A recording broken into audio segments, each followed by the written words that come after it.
Welcome to today's Explainer. If you've ever felt, completely outmatched by the computer when trying to play the airport game, well, you are in exactly the right place. Today we're going to take you from a total novice to someone who can absolutely crush that notoriously unbeatable AI. We're going to unpack exactly how the mechanics work, and more importantly, how to outsmart the system. Okay, let's breeze through the agenda real quick.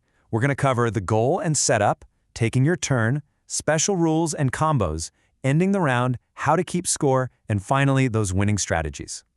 Section 1, the goal and setup. Let's get the game ready. Right off the bat, the magic number here is 20. 20 points is your ultimate finish line. The first player to reach 20 points across multiple rounds wins the whole shebang. Now, you usually aren't going to get there in a single round, so you really have to treat this like a marathon. It's all about accumulating points efficiently, round by round, without letting your opponent surge ahead. And the setup contrast is honestly fascinating. You and the AI each start with a pretty massive, clunky hand of 11 cards. But the board? It starts with just one single card sitting face up to begin the stack. That asymmetry is literally what makes the game so tricky right out of the gate. You have this huge handful of cards to manage and almost zero room to maneuver at the start. Moving on to Section 2, taking your turn. Every single turn boils down to two incredibly strict steps. Step 1, you draw a card. No skipping allowed, you absolutely have to pull one from either the face-down deck or the face-up stack. Step 2, you play a card. But here's the catch. You can't just throw down anything. Your play has to match either the suit or the rank of whatever card is currently sitting on top of the stack. It's a super tight loop. Now this is where the risk factor gets real. Pulling from the hidden deck, total gamble. If that card doesn't match the stack, you have to just keep drawing. You could end up dragging 3, 4, or even 5 extra cards into your hand before you finally find a match. On the flip side, grabbing a visible card from the stack feels safer, right? But doing that heavily restricts what you're legally allowed to play next. You are forced to either play a combo or play a single card of a totally different suit than the one you just picked up. It's a constant, brutal balancing act. Section 3, special rules and combos. To avoid getting stuck in that endless drawing loop, you're gonna need combos. First up is the set. A set is 2 or more cards of the exact same rank. These are total lifesavers. Playing a set lets you drop multiple cards at once, instantly shrinking your hand size. Like if you're holding 3 sevens, boom, you drop them all together, as long as that first one matches the stack. Then we have the run. A run needs at least 3 cards, but they have to be perfectly sequential, like a 4, 5, and 6, and they absolutely must share the exact same suit. They're a little tougher to piece together than sets, but man, they are incredibly powerful for dumping huge chunks of your hand in one swift motion. Section 4, ending the round.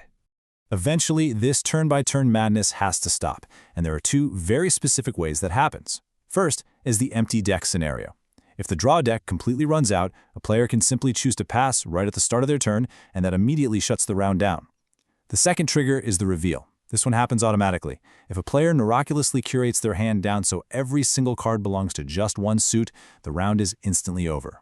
Section 5, how to keep score. Okay, the round ends and now the math begins, and the scoring system here is pretty unique. If you triggered the end by revealing an all-one-suit hand, you get a quick +1 point. If you pull off the incredibly rare feat of completely emptying your hand, that's an instant 20 points, and you literally win the game on the spot. But let's be real, most rounds don't end like that. Most use standard scoring. You take your longest suit, the suit you have the most cards in, and you subtract every single card from any other suit in your hand. Let's put that into perspective. Imagine the round ends, and you're holding 7 spades and 2 hearts. Spades is your longest suit, so your score is 7 minus 2, earning you exactly 5 points for the round.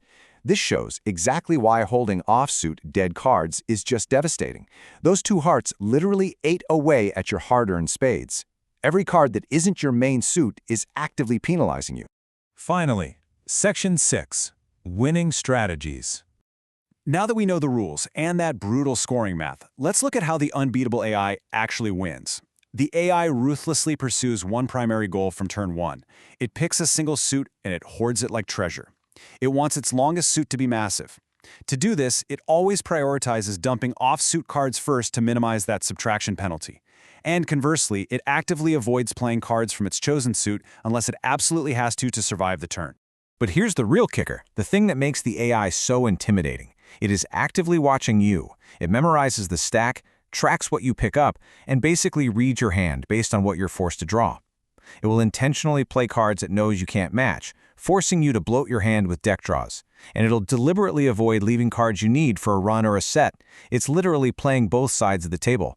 But hey, the secret is out. To win, you just have to play exactly the same way. Pick your longest suit early, hoard it, ruthlessly dump the off-suit junk, and watch what your opponent is struggling to match. Knowing everything you do now about the mechanics, the math, and the AI's relentless strategy, are you finally ready to go out there and beat the airport game?